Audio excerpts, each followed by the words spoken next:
사회보신 형제님 기도가 제 마음에 참 많이 아멘이 됐습니다. 특별히 저를 위해서 기도해 주실 때 주님의 말씀을 잘 전할 수 있게 해달라고 그런 기도를 해주셨는데 제 마음이 꼭 그와 같습니다. 참 제가 이 말라기서를 이렇게 함께 이렇게 나누려고 하면 할수록 참 어려운 책이다. 그 내용이 어렵다기보다 참 저 같은 사람으로서 참 감당하기가 어려운 그런 말씀이구나 이런 생각을 계속 하게 됩니다. 그 말라기서가 우리 하나님에 대한 하나님을 경외하는 것, 하나님을 공경하는 것, 또 하나님을 두려워하는 것 이런 어떤 그 하나님 자신에 대한 하나님의 변호로 가득한 책인데 참 이 말씀을 읽으면서 제가 얼마나 하나님을 모르고 있는가, 또 얼마나 나는 하나님을 경외한다는 것이 무엇인지 모르고 있는가 이런 교훈을 저 스스로 받게 됩니다. 참 이렇게 그런 면에서 참 이 말씀을 감당할 자격이 없는 것을 더욱 느끼게 되는데요. 그럼에도 또 우리를 위한 또 하나님의 말씀이기 때문에 또 하나님 말씀 자체가 저희들에게 직접 말씀해 주시기를 바라는 마음으로 함께 말씀을 이렇게 상고하고 있습니다. 오늘 아까 말씀하신 것처럼 낮에 좀 우리 지체 가운데 교통사고가 나서 우리 황준영 형제님 자매님 되는 김진영 자매님 차를 운전하고 가다가 사고를 당해서 참 많이 이제 저희가 함께 기도하고 또 마음을 이렇게 참 같이 모았던 그런 일들이 있습니다. 다행히 정말 주님의 보호하심으로 아이 막내가 타고 있었는데 막내는 이렇게 운전석에 다른 이제 승객 다른 이제 또 다른 분들이 있어가지고 자리를 다 내어주고 이 자매가 이제 운전하면서 아기를 띠를 그냥 안은 채로 운전하고 있었다고 그러더라고요. 그래서 또 저희들이 너무 놀라서 지금 더 어떻게 더 큰일 날 뻔했다 이렇게 생각하실 수 있는데 참 너무 감사한 게 이 차가 이제 만약에 앞으로 이렇게 받쳤으면은 그대로 이제 아이한테 충격이 갈 수 있는 더 위태로운 상황이었을 텐데 오히려 옆으로 차가 받치면서 오히려 그 아기 띠를 안고 있는 엄마가 안고 있었기 때문에 더더군다나 또 안전벨트를 하고 있었고 그래서 또 불행 중에 또 주님의 보호하심을 이렇게 또 보게 되는 그런 이야기들을 듣고 있습니다. 계속 또 아이의 안전과 또 회복, 또 자매의 안전과 회복 이런 것을 위해서 함께 기도하고 계신 줄 알고 또 같이 계속 더 기도해야 되겠습니다.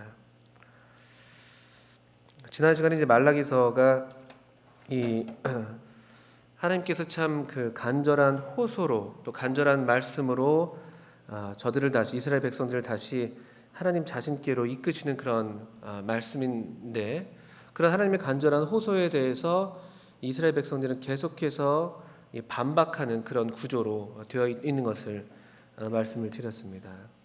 그러면서 그런 어떤 하나님의 말씀과 저들의 반박에 대한 하나님의 대답 이런 구조가 반복되는데 가장 첫 번째 하나님의 말씀과 저들의 반박을 이루고 있는 1장 2절부터 5절까지의 말씀은 하나님이 너희를 이스라엘 백성들을 사랑하신다는 또 사랑하셨다는 말씀 그리고 사랑하신다는 말씀이었습니다. 그리고 그것은 동일하게 오늘 우리에게도 들려져야 될 말씀이고 또 우리가 바로 이 하나님의 사랑을 정말 알고 믿은 사람으로서 계속해서 이 사랑 안에 거해야 할 것을 우리 주님께서 기대하고 계시고 또 그래야지만이 우리가 정상적인 하나님의 백성으로서 정상적인 삶을 살 수 있겠다고 말씀을 드렸었습니다. 우리 1장 2절부터 한번 다시 보겠습니다. 여호와께서 가라사대 내가 너희를 사랑하였노라 하나 너희는 이르기를 주께서 어떻게 우리를 사랑하셨나이까 하는도다. 어쩌면 우리도 이런 질문 하나님께 이런 질문으로 나아가는 때들이 종종 있을 수 있겠습니다. 하나님 나를 사랑하신다면서요. 하나님 나를 어떻게 사랑하셨어요? 전 하나님이 저를 사랑하신다는 사실을 믿을 수 없어요. 이런 얘기들 우리 할 수 있습니다. 또 그런 어떤 질문이 우리 속으로부터 그냥 터쳐 나오는 그런 순간들을 또 만나기도 하죠. 하나님 날 사랑하지 않으시는 것 같은 그런 상황들을 만나기도 합니다. 이 말라기 때 이 이스라엘 백성들은 이 하나님께서 약속하신 성전, 그 이스라엘이 바벨론으로부터 돌아와서 회복되는 그런 놀라운 역사적 사건을 경험했고, 또 하나님의 사자들을 통해서 학개와 스가랴를 통해서 하나님의 말씀이 선포되고 또 약속이 선포되고 또 그 말씀을 힘입어서 놀랍게 성전이 재건되는 그런 장면을 목격한 사람들이었어요. 아주 전반적으로 지금 이제 기대가 아주 부풀어 있었고, 이제 하나님께서 드디어 우리를 회복하시고 우리 가운데 임하시겠구나, 그런 어떤 종교적인 흥분, 그런 열정으로 가득했던 그런 시기가 바로 이 직전의 시기였습니다. 그런데 그런 일이 있고 나서 별반 특별한 일이 일어나지 않는 것이었습니다. 약속된 다윗의 장막이 다시 서지도 않았고, 약속된 메시아가 이 성전에 임해서 저들로 더 영광스러운 어떤 그 공동체로서, 국가로서 부유하게 하는 것도 아니었고, 갈수록 더 삶은 피폐해지고 그런 시기를 배경으로 하고 있습니다. 기대가 컸던 만큼 실망도 크고, 또 그래서 무관심해지고 냉랭해진 가슴으로 그냥 하던 대로 어떤 그냥 삶을 계속 영위해 오고 있지만, 이제 더 이상 별다른 기대도 없고 낙심 가운데 있고 절망 가운데 있는 그런 시대를 우리가 그려볼 수가 있습니다. 그런 중에 이런 질문을 할 수 있는 것이죠. 하나님 우리를 사랑하신다면서요. 그런데 이게 무슨 일이에요? 어떻게 우리가 이렇게 아직도 여전히 형편없는 모습입니까? 이런 마음의 어떤 불만, 또 질문, 그런 상태에 있었던 것이죠. 우리도 역시 그런 질문들을 하게 될 때가 있고요. 그때 우리 주님의 대답이 이제 2절에 이어져 있습니다. 나 여호와가 말하노라, 에서는 야곱의 형이 아니냐. 그러나 내가 야곱을 사랑하였고 에서는 미워하였으며 그의 산들을 황무케 하였고 그의 산업을 광야의 씨랑에게 붙였느니라. 에돔은 말하기를 우리가 무너뜨림을 당하였으나 황폐된 곳을 다시 쌓으리라 하거니와 나 만군의 여호와는 이르노라, 그들은 쌓을지라도 나는 헐리라. 사람들이 그들을 일컬어 악한 지경이라 할 것이요 여호와의 영영한 진노를 받은 백성이라 할 것이며, 너희는 목도하고 이르기를 여호와께서는 이스라엘 지경 밖에서 크시다 하리라. 하나님의 사랑과 하나님이 이스라엘 백성을 사랑하시는 것에 대해서 하나님께서 이렇게 대답하십니다. 나는 야곱을 사랑했고 에서는 미워했다. 이게 하나님의 사랑의 한 증거로서 하나님께서 대답하십니다. 선택. 정상적으로 그 당시 그 통례를 따르면은 장자로서 어떤 선택을 받아서 이 한 가문의 이 명예를 계속 이어가고 더 많은 어떤 그 유업을 받게 되는, 그게 일반적인 통례였는데, 하나님께서는 이 야곱을, 에서 대신에 야곱을 택했다는 그 이야기를 하시면서 내가 너희를 어떻게 사랑했는지 보라는 것이죠. 이 선택이 어떻게 하나님의 사랑과 또 이어지는가라고 이렇게 생각하게 될 때, 여기서 에돔이 멸망한 것을 얘기하고 있습니다. 에돔은 멸망했는데 너희는 여기 지금 있지 않느냐, 그런 맥락인 것이죠. 사실 너희가 에돔보다 더 잘한 게 뭐가 있냐, 뭐 큰 차이 없이 어쩌면 더 하나님의 백성으로서 그런 책임이 요구되고 어떤 기대가 더 큰 만큼 하나님께로부터 징벌을 더 받아도 모자랄 그런 백성인데도 불구하고 그들의 의지와 상관없이 어떤 면에서 하나님은 하나님의 자비하신 섭리 가운데 이스라엘 백성을 다시 회복시키시고 다시 국가로 존속하게 하시는 그런 자비를 베푸시는 반면에, 에돔 사람들은 자기들 스스로 우리가 한 번 더 일어나 보자, 무너뜨림을 당하였지만 황폐된 곳을 다시 쌓자라고 이렇게 막 해도 하나님께서 안 되게 하신다는 것이죠. 이게 하나님의 하나의 자비의 형태이고 사랑의 형태입니다. 우리가 마땅히 받아야 될 그 같은 징벌로부터 우리를 제하여 주시고, 또 우리의 어떤 상태와 상관없이 하나님께서 약속하신 그 약속을 따라서 우리를 회복시키시는 그런 어떤 하나님의 자비하심. 하나님은 이렇게 우리를 사랑하신다는 것이죠. 모르겠습니다. 여기 앉아계신 성도님들 어떤 우리 주님을 섬겨오는데 어떤 기복이 어떻게 있으셨는지 잘 모르겠습니다. 근데 한번 곰곰이 우리의 과거를 돌아보면요, 우리가 하나님을 먼저 찾아서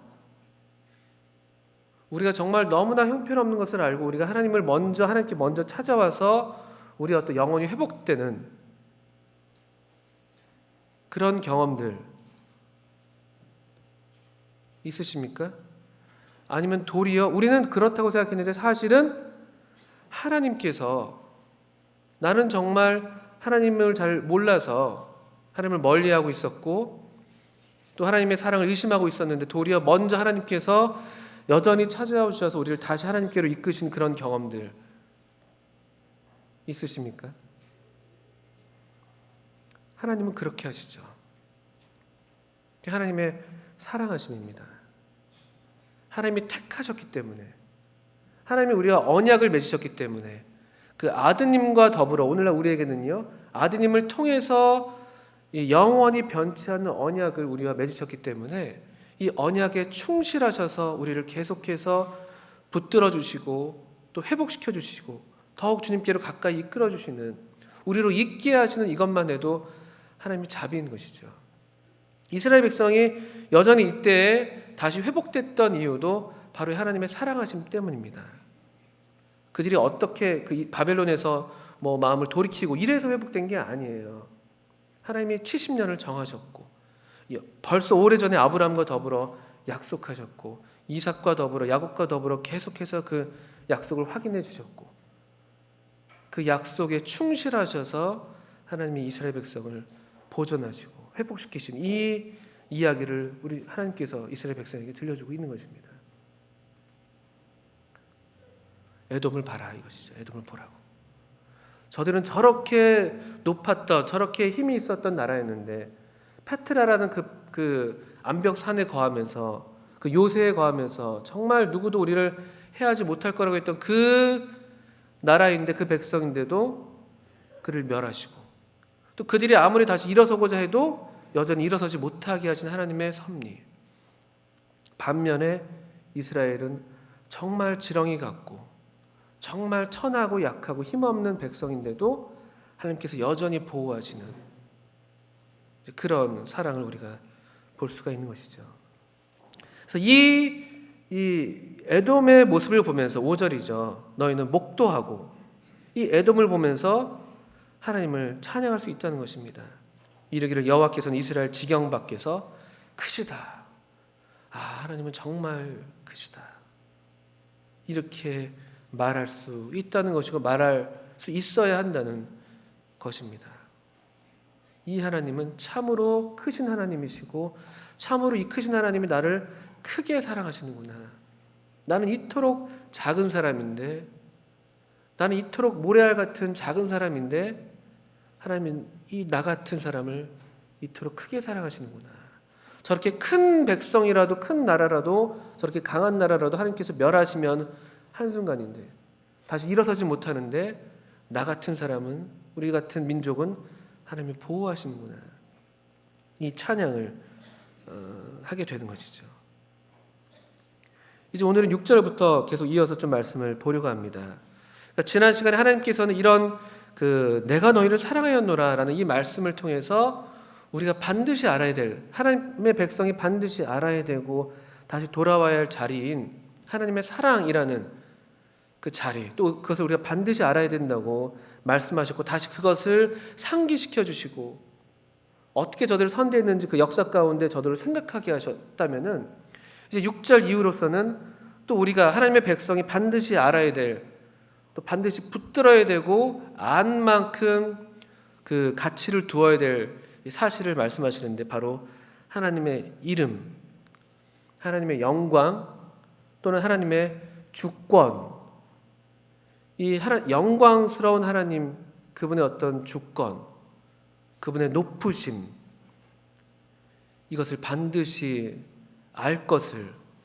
책망의 말로써 일깨워 주고 계십니다. 그들이 여기에 대해서 무지했어요. 하나님이 얼마나 크신지. 특별히 말라기 1장에서 1, 2장에서 이 단락에서 반복돼서 표현되는 하나님에 대한 명칭은 만군의 여호와입니다. 1장 4절부터 4절에 만군의 여호와, 다시 보겠습니다.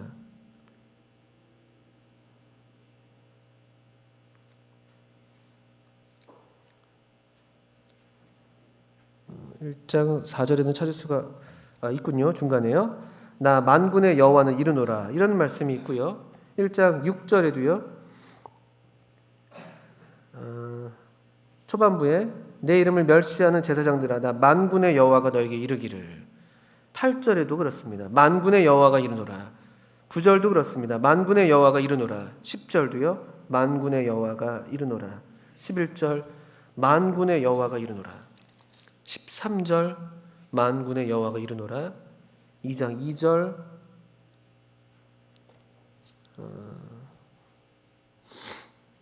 2절 초반부에 만군의 여호와가 이르노라.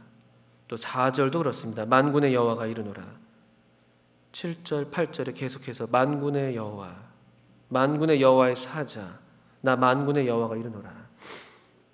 거의 매 구절마다 하나님께서 한 말씀 한 말씀을 하실 때마다 지금 말하고 있는 이 나는 어떤 하나님이냐라고 하면요, 만군의 여호와라고 자신을 계시하십니다. 하나님에 대해서 어떤 생각들을 갖고 계십니까? 참 이 말씀 앞에서 이 하나님의 이름 앞에 만군의 여호와, 특별히 만군의 여호와라고 할 때는 비단 이 땅 위에서의 어떤 그 권세들의 하나님 그뿐만 아니라 하늘의 권세들까지 포함하는 모든 존재하는 모든 권세들보다도 더 위대하신 그들의 주관자 되시는 왕 중의 왕, 주 중의 주,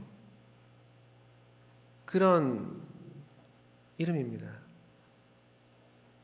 만군의 여호와.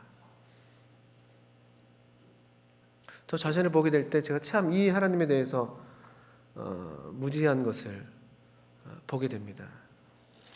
특별히 1장 6절에서는 내 이름을 멸시하는 제사장들아 나 만군의 여호와가 너에게 이르기를 아들은 그 아비를 종은 그 주인을 공경하나니 내가 아비일진대 나를 공경함이 어디 있느냐, 내가 주인일진대 나를 두려워함이 어디 있느냐 하나. 이 말씀이 참 부끄러운 말씀인데 저는 하나님을 두려워할 만큼 두려워하기는커녕 육신의 부모님도 또 육신의 상전도 그렇게 공경하지 못하는, 그렇게 두려워하지 않는 그런 저 자신을 보게 될 때 참 부끄럽지 않을 수가 없었습니다. 우리 부모님도 내가 이렇게 공경하지 못하는데 어떻게 하나님을 공경한다고 말할 수가 있지? 내가 어떻게 내 직장의 상전을 또는 어떤 교회 안에서의 질서에 내가 충분하게 복종하지 못하는데, 충분하게 그것에 대해서 공손하게 예를 갖춰서 받들어 모시지 못하는데 내가 어떻게 하나님을 대하고 있는 것이지? 이런 자문을 할 수밖에 없는 것이죠. 시편 90편에서 하나님의 사람 모세가 한 기도 가운데 특이한 기도문이 하나 있습니다. 우리 잠깐 여기 손을 넣으시고 시편 90편 말씀을 한번 보겠습니다. 시편 90편 11절에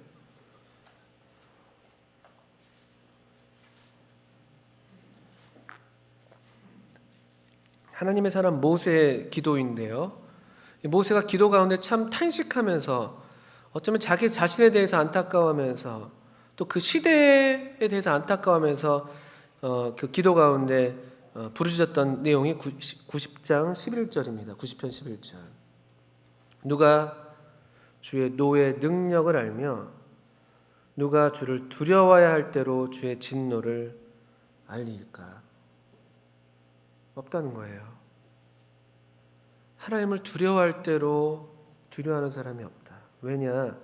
주의 노의 능력이 어떠한지, 그것이 얼마나 두렵고 무섭고 참 위대한 것인지 우리가 충분히 알지 못한다는 것이죠. 저 자신이 사실은 이와 같은 모습을 갖고 있는 것을 발견하게 됩니다. 말라기 1장 6절에서는 이런 제사장들을 향해서 내 이름을 멸시한다라고 하나님께서 통렬하게 지적하셨습니다. 이 제사장들이 잘하고 있었어요. 소위 제물을 계속 드려오고 있었습니다. 하던 대로 다 해오고 있었어요. 하던 대로. 그게 무서운 거죠. 하던 대로 다 해오고 있는데 하나님은 보실 때 너희는 내 이름을 멸시하고 있다.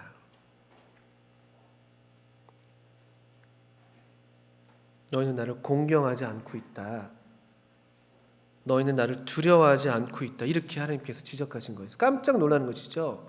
이들이 1장 6절에 그렇게 말씀하니까 그들이 대답해요. 하반들이 너희는 이르기를 우리가 어떻게 주의 이름을 멸시하였나이까? 하나님 무슨 말씀이세요? 우리가 얼마나 성실하게 이렇게 하나님의 제단에 정해진 때에 와서 제물을 드리고 있는데요. 어떻게 백성들을 이끌어가지고 하나님께 제물을 바치도록 하고 있는데요. 이런 어떤 마음으로 지금 반문을 하고 있는 것이죠. 어떻게 주의 이름을 멸시하였나이까 하는도다. 주님이 대답하세요. 너희가 더러운 떡을 나의 단에 드리고도 말하기를 우리가 어떻게 주를 더럽게 하였나이까 하는도다. 이는 너희가 주의 상은 경멸히 여길 것이라 말함을 인함이니라. 어떻게 주의 이름을 멸시하냐 보니까 주의 상을 멸시한 것입니다. 너무 가볍게 생각하고 있는 거죠. 주의 상은 경멸히 여길 것이라고 말하고 다니는 거예요. 아유 뭐 괜찮아. 그냥 이 정도 드리면 됐지. 뭐 이 정도 제물이면 충분해. 그렇게 자기들끼리 얘기하고 있는 거예요. 주님의 상인데 주님의 상에 대해서 주님이 평가를 하셔야 되는 것이잖아요. 주님의 상이니까요. 그런데 자기들이 주의 상은 경멸히 여길 것이라 말함을 인함이니라. 그렇게 말하고 있는 거예요. 그 말로써. 그러면서 제물을 드리는데 더러운 떡이라고 표현되는 그런 온전한 순전한 제물을 드리지 않고 있는 것이죠. 특별히 하나님께서 제사장들을 먼저 질책하시는 이유는 그 당시에 이 제사장들이 사실 이 하나님의 이름, 하나님의 영광에 가장 가까워 있었던 사람들이었기 때문이죠. 또 그들을 이스라엘 백성들을 하나님께로 인도하는 책임을 맡고 있었고 하나님이 얼마나 거룩한 분이신지 얼마나 두려운 분이신지 나타내 보여야 할 책임이 있는 그런 사람들이었기 때문에 그렇죠. 그들은 하나님의 성전에 매일같이 들어온 사람들, 하나님의 영광이 항상 가까이 있는 사람들, 하나님의 임재를 나름 경험하는 또 맛봤던 그런 사람들, 여기에 이제 커다란 위험이 있는 것이죠. 너무나 놀랍고 경이로운 이 하나님의 영광, 하나님의 이름에 우리가 너무 제대로 그것을 경험하지 못하고 제대로 그 임재 가운데 있지 못하면서 그 겉에서 표면만 만지작되면서 우리가 마치 전부를 얻은 것으로 착각하는, 그리고 항상 그것과 가까이 있기 때문에 마치 그것이 이미 내 것이 된 것처럼 생각하는 피상 속에 속는 것이죠. 피상성에 항상 그렇게 하고 있으니까 가장 영광스러운 것을 가까이 하면서도 그 영광에 눈이 멀어 있을 수 있습니다. 부정적인 측면에서 그게 얼마나 귀하고 가치 있는 것인지 모를 수 있는 것이죠. 그러면서 마음은 점점 굳어지고 이제 형식적이 되게 되고 피상적이 되게 되고 더 이상 중요하게 생각하지 않는 것이죠. 너무나 익숙하니까 항상 하던 거니까. 그래서 어떤 분은 이 장면을 가리켜서 이들의 예배는 조악하고 천박한 예배였다. 또 저들이 눈먼 희생을 드렸다고 또 8절 이후에 나오고 있습니다. 이제 구체적으로 어떻게 하나님의 상을 멸시했는가, 어떻게 주의 상을 경멸히 여기고 주님의 이름을 더럽혔는가 보면요, 8절 이후에 너희가 눈먼 희생으로 드리는 것이 어찌 악하지 아니하며 저는 것 병든 것으로 드리는 것이 어찌 악하지 아니하냐. 이제 그것을 너희 총독에게 드려보라. 그가 너를 기뻐하겠느냐 너를 간합하겠느냐. 만군의 여호와가 이르노라 너희는 나 하나님께 은혜를 구하기를 우리를 긍휼히 여기소서 하여 보라. 너희가 이같이 행하였으니 내가 너희 중 하나인들 받겠느냐. 만군의 여호와가 이르노라 너희가 내 단 위에 헛되이 불사르지 못하게 하기 위하여 너희 중에 성전문을 닫을 자가 있었으면 좋겠도다. 내가 너희를 기뻐하지 아니하며 너희 손으로 드리는 것을 받지도 아니하리라. 이 제사장들이 어떻게 하나님을 멸시했는지 그 행동들이 나타나고 있죠. 더러운 떡을 단에 드렸다고 7절에 말씀했고요. 8절에서는 눈먼 희생으로 드립니다. 희생 제물이에요. 희생 제물을 드리는데 이 순전하고 흠이 없는 것을 드리는 게 아니라 눈이 멀어 있는 그 동물로 희생 제물을 삼는 것이죠. 이게 아주 참 풍자죠, 풍자. 희생 제물이니까 뭐가 되어야 되는 것입니까? 희생해야 되잖아요. 희생이요. 희생해야 되는데 희생하고 싶지가 않은 거예요. 좋은 거는 다 이렇게 먼저 좋은 걸 희생하고 싶지 않은 거예요. 다 좋은 거는 주머니에 먼저 집어넣고 보니까 좋지 않은 거 보니까 눈먼 것들, 여기 또 보면은 이제 저는 것들, 또 병든 것들, 좋지 않은 것들 남아 있잖아요. 그걸로 갖다 드리는 거죠. 드린다고 하는 거. 일단은 우리가 드리지 않습니까? 그 행동, 어떤 행위, 여기에 이제 속아 넘어가는 것이죠. 우리가 뭔가를 하면은 그것으로 됐다고 착각하는 그런 본성이 우리에게 있어요. 그래서 우리가 저 자신이 참 그런 위험에 많이 있는데 어떤 일을 한 것, 어떤 일을 성취한 것, 그것이 곧 우리 자신이 아니잖아요. 그것은 그것이고 나는 또 나로 또 어떤 내 인격은, 내 내면은 또 별도의 것으로 존재할 수 있거든요. 그 사람의 성취가 곧 그 사람은 아니다라는 말이 있습니다. 우리는 많은 경우에 우리의 이제 인간 본성이고 그 연약인데 보이는 대로 판단하게 되는 것이죠.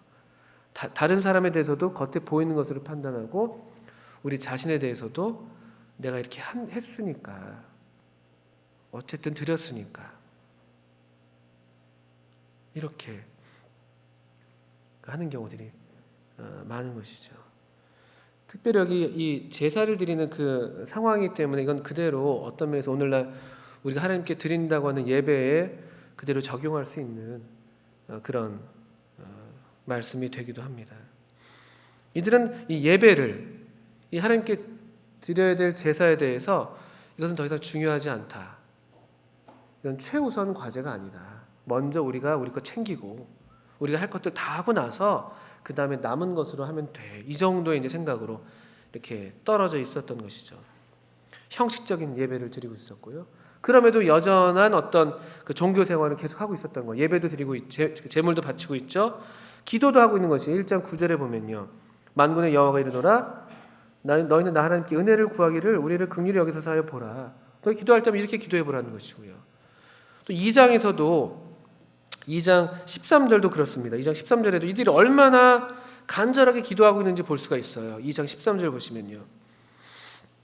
너희가 이런 일도 행하나니, 잘못한 일들이 많은데 이런 일들도 행한대요. 뭐냐면은 곧 눈물과 울음과 탄식으로 여호와의 단을 가리우게 하도다.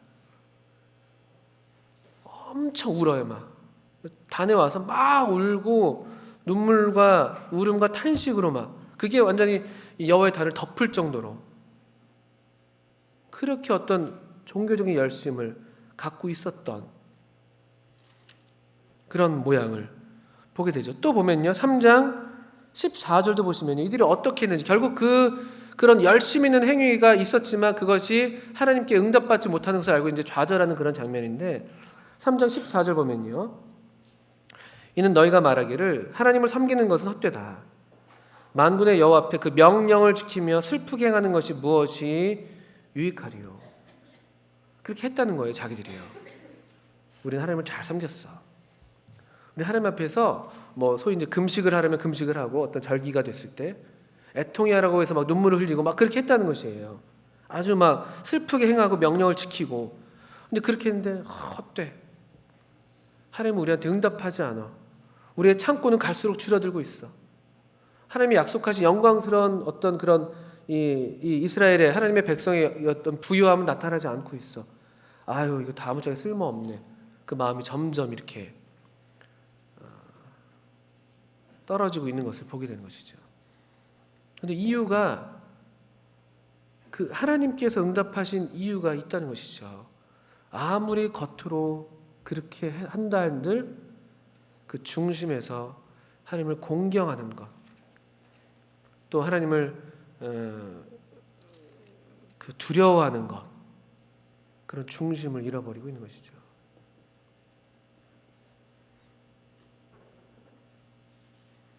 뭐 이런 것을 가리켜서 성경에서는 외식이라고 얘기하는 것이었죠. 외식. 겉에는 잘 이렇게 발라놓은 거죠. 단맛으로. 속은 다 썩어지고 있는데, 속은 아주 몸에 안 좋은 불량식품인데 겉에만 단맛으로 바른 것처럼 그런 상태. 그래서 그냥 빛을 받으면 그대로 녹아서 없어져 버리는 무가치한 것. 우리 몸에 하등 영양가가 없는 그런 것과 똑같이 하나님께도 우리가 이런 우리 겉모습을 잘 바르는 그러기가 쉽습니다. 또 말라기 시대 때 실제로 저들이 그렇게 했던 것이죠.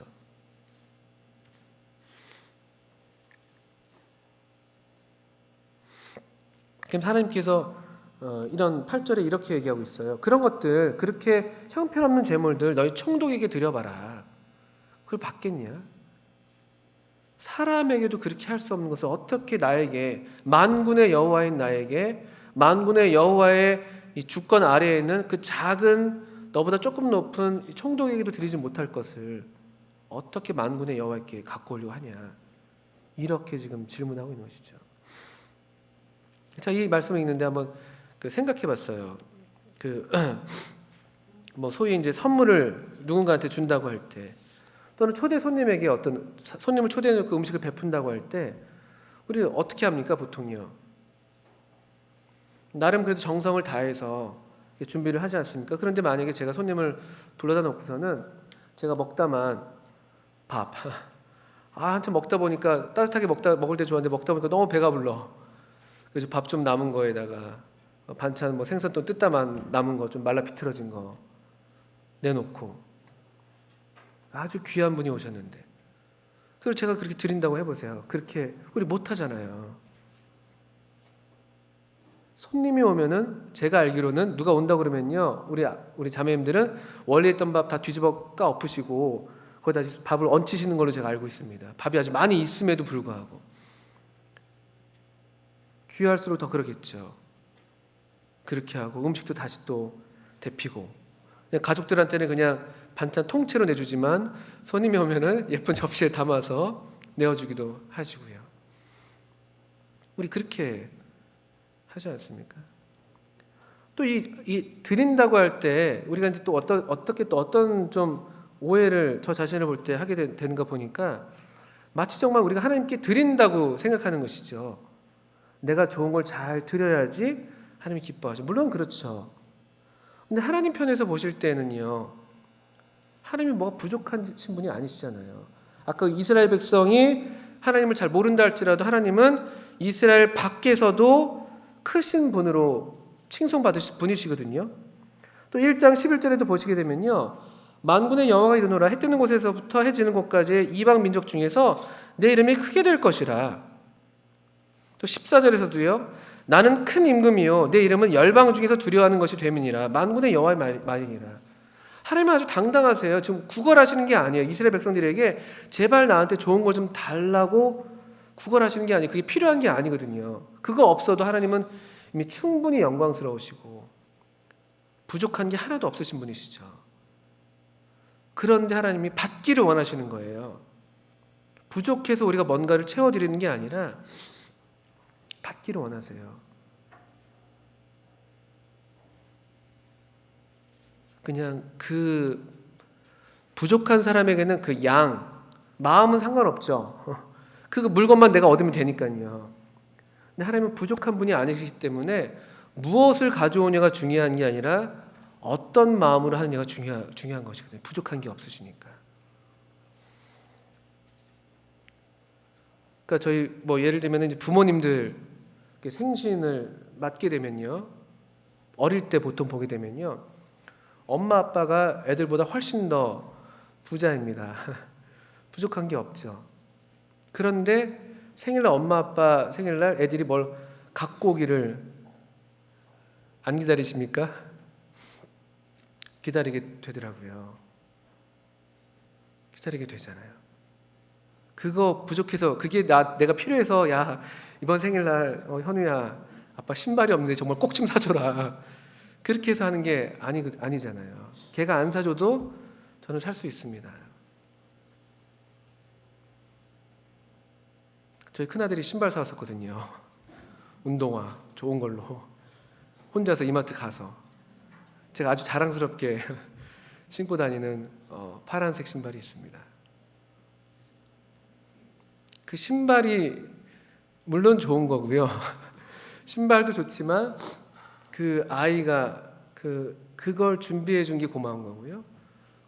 이왕 말 나온 김에 우리 작은 아이는 형한테는 항상 이렇게 약간 꿀리니까 형이 뭘 하나 지켜보고 항상 뒤늦게 선물을 하는 편입니다. 그리고 이제 아무래도 안 되겠다 했으면 아예 안 하기도 하고요. 근데 어떤 날은 정말 엄마한테 고마운 마음이 들었는지 자기가 정말 아끼는 문화상품권, 선생님한테 상으로 받은 문화상품권 5,000원짜리, 또 뭐 5,000원짜리 2장인가 이렇게 모아가지고 책상에 들어가서 방에 들어가서 혼자서 뭘 이렇게 막 써요. 그래서 뭔가 짧게 쓰고서는 엄마한테 드리는 것 제가 봤습니다. 아이고 오네요 저 녀석.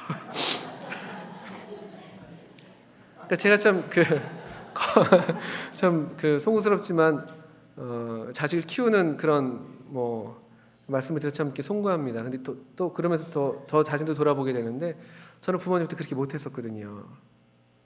이제 그런 어떤 생각이 드는데, 어떻든 하나님이 부족해서 우리한테 이런 재물을 원하시는 게 아니거든요. 더 좋은 거 받고 싶어서 그러신 게 아니거든요. 그게 설령 뭐 좀 허름한 것이라 할지라도 그 마음을 보기를 원하시는 것이죠. 어떤 어머니는 그래서 자식은 별로 보잘 것 없지만 자식이 어릴 때부터 매번 뭐 이렇게 뭐 때마다 뭐 어버이날 뭐 무슨 뭐 생신 이럴 때 뭐 명절 때 썼던 편지들을 그렇게 어릴 때부터 편지를 모아놓은 그런 부모님이 있는 것도 제가 들었습니다. 그냥 그거죠, 그거. 부모 마음이잖아요. 우리 하나님도 그러신 것이죠. 하나님도요. 그 공경함, 경외함, 두려워함, 그 마음, 중심을 원하신다고 우린 너무나 잘 알고 있습니다. 중심을 원하시는 하나님, 중심을 보시고 중심을 원하시는 하나님. 제가 또 우리 재정 보시는 형제님들한테 이런 얘기 들었었어요. 참 들으면서 제 마음이 또 부끄러웠는데, 이렇게 재정을 이제 보시다 보니까 어떤 성도님인지 몰라도 항상 깨끗한 봉투에 빳빳한 신권 10,000원 그렇게 넣는 분이 계시대요. 놀랍지 않습니까? 그 10,000원 별거 아니잖아요. 사실은 뭐 우리 뭐 학생들, 청년들 뭐 커피 한 잔 마시고 어디 뭐 영화 한 편 보면 끝날 돈인데, 그게 그분한테는 어떤 의미인지 모르겠습니다만 그 마음을 생각해 볼 수 있지 않습니까? 재활용 봉투를 안 쓰시고 새 봉투에다가 그리고 빳빳한 신권으로 10,000원이래요. 10,000원. 뭐 종종 그 봉투를 보게 된다고 얘기를 해주셨었는데 제 마음이 참 교훈이 됐습니다. 또 어떤 분들 예배 드릴 때 뵙게 되면은 무릎 꿇는 분들 계세요. 진짜로요. 요즘에도 우리 이제 의자에 앉으면서 무릎 꿇는 일들이 이제 벌써 제가 기억으로 한 20년 넘게 이제 본 적이 별로 없는데, 근데 일부러 무릎을 꿇는, 물론 그 모양, 그 어떤 우리가 그런 모양을 내야 된다 이런 말씀을 드리는 게 아니라 그런 중심이죠, 중심. 하나님의 이 영광, 그분의 아름다움 앞에 우리가 정말 경의를 표하는 것. 공경이란 단어의 말뜻을 보니까 몸가짐을 조심스럽게 해서 받들어 모신다, 이렇게 국어사전에 나와 있더라고요. 몸가짐을 조심스럽게 해서. 저는 몸가짐이 좀 이렇게 허술한데 그런 분들이 우리 가운데 계시죠. 어떤 우리 성도님들은 기도하실 때 하나님의 이름을 부를 때 그 떨리는 음성을 우리가 듣기도 합니다. 평소의 말투와 다른 말투로 하나님을 예배하는 경우들 우리가 만나게 되죠. 그것이 무슨 위선이 아니라 그 어미하신 하나님 앞에 지금 이 자리에 하나님이 계시다, 이 만군의 여호와가 계신 것을 우리를 지극히 사랑하시는 하나님이 계신 것을 알기 때문에 그 임재 앞에 우리 영혼이 잠잠해지고 우리 머리가 숙여지고 우리 무릎이 굽혀지는 그런 자연스러운 정상적인 우리의 반응인 것이죠. 겉으로 나타나든 우리 마음으로 나타나든. 이 장면은 그대로 오늘날 우리의 예배에 적용할 수 있는 교훈들이 많이 있을 수 있죠. 경외하는 태도, 경외심. 우리는 하나님의 상 앞에, 하나님께서 베푸시는 이 상 앞에 어떻게 나아오고 있는가? 하나님의 말씀이 들려질 때 어떻게 말씀을 듣고 있는가? 빨리 이 시간 끝나고 밥 먹어야 되는데 빨리 이거 끝나고 집에 가서 내가 가서 뭐 게임할 것도 있고 뭐 볼 TV 프로도 있고 그런가? 아니면은 정말 이 시간이 너무나 고귀하고 값져서 언제 시간이 지나갔는지 모르게 그냥 끝나서 오히려 너무 빨리 끝난 것 같아서 아쉬워하는 그런 경험들 얼마나 있는가?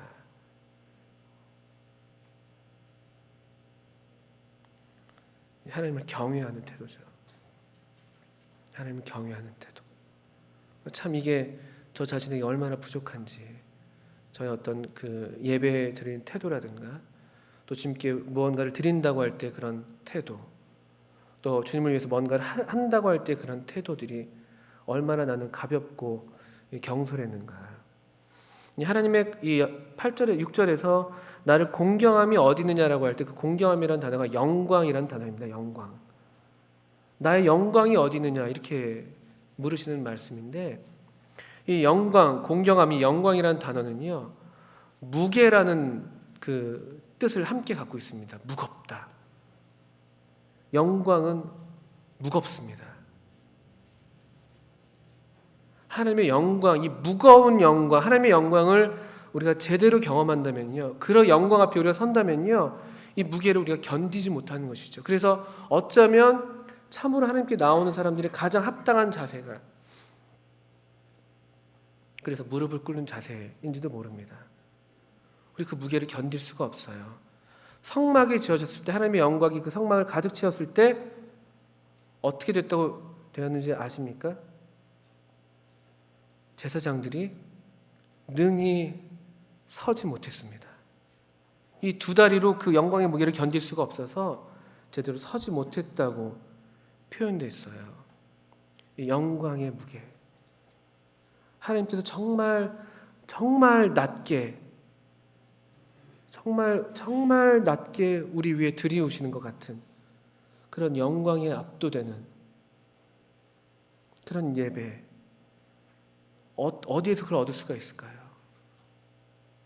우리가 이 하나님을 만군의 여호와로 할 때, 또 하나님께서 친히 자신의 영광을 빼앗기지 않으시는 그런 큰 임금으로, 열방 중에서 두려워하는 것이 될 그 이름으로 우리가 그분의 이름을 알 때, 또 설령 우리 가운데서 주님이 합당하게 높임받지 못하시는 그런 불행한 일이 있다 할지라도 하나님은 여전히 해 뜨는 곳에서부터 해 지는 곳까지 이방 민족 중에서도 그 이름이 크게 되실 정말 만군의 여호와인 것을 우리가 알게 될 때 우리가 그분 앞에서 어떠한 태도로 나오게 되겠습니까?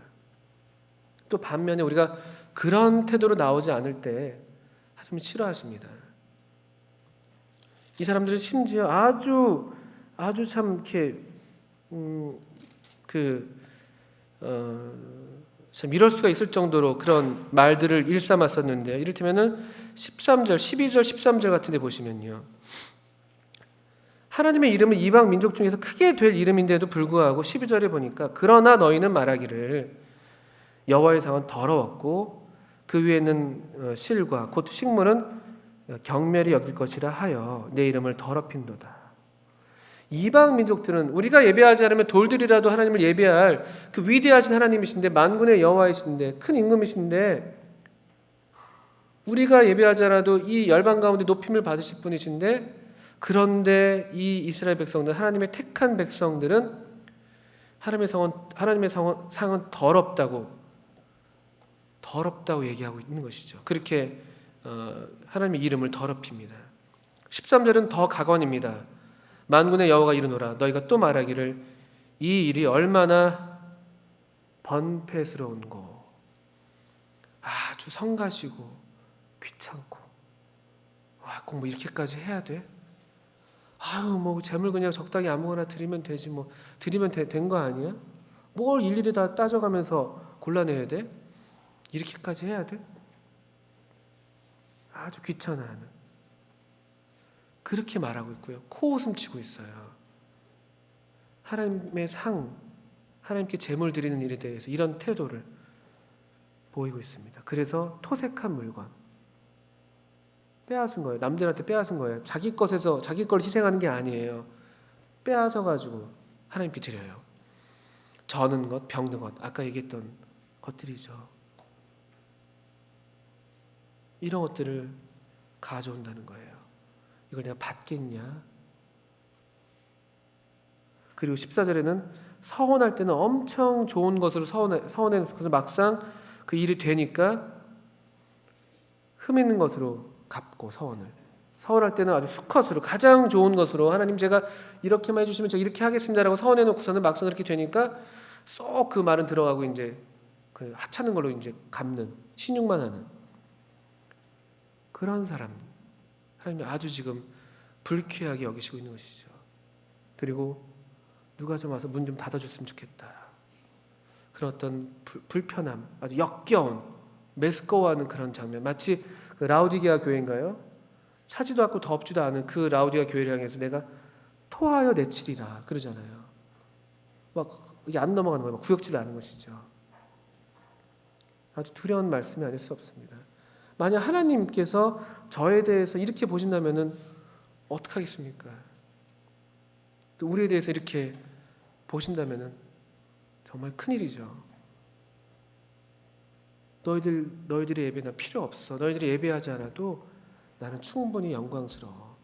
이제 그만 모여라. 이렇게 말하신다는 것은 가장 큰 비극이죠.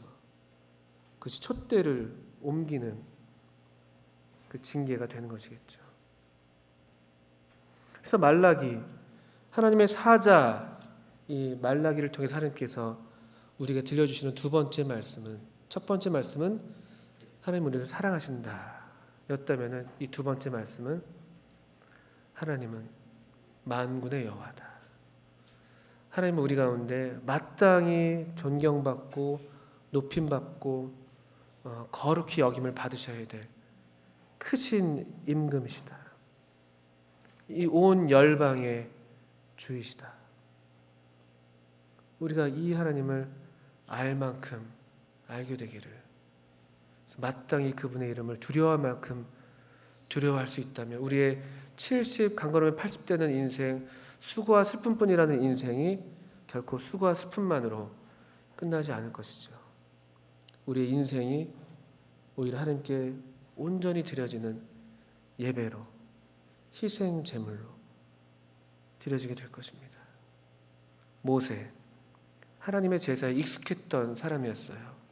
그 제사를 하나님을 통해서 명했던 바로 그 사람이 시편 90편에서 이 주의 노의 능력을 알게 되기를, 하나님을 두려워할 대로 두려워하는 자가 없음을 한탄해하면서 기도했습니다. 우리에게도 이런 기도가 저 자신에게 또 우리 모두에게 필요한 때가 아닌가 합니다. 함께 기도하시겠습니다.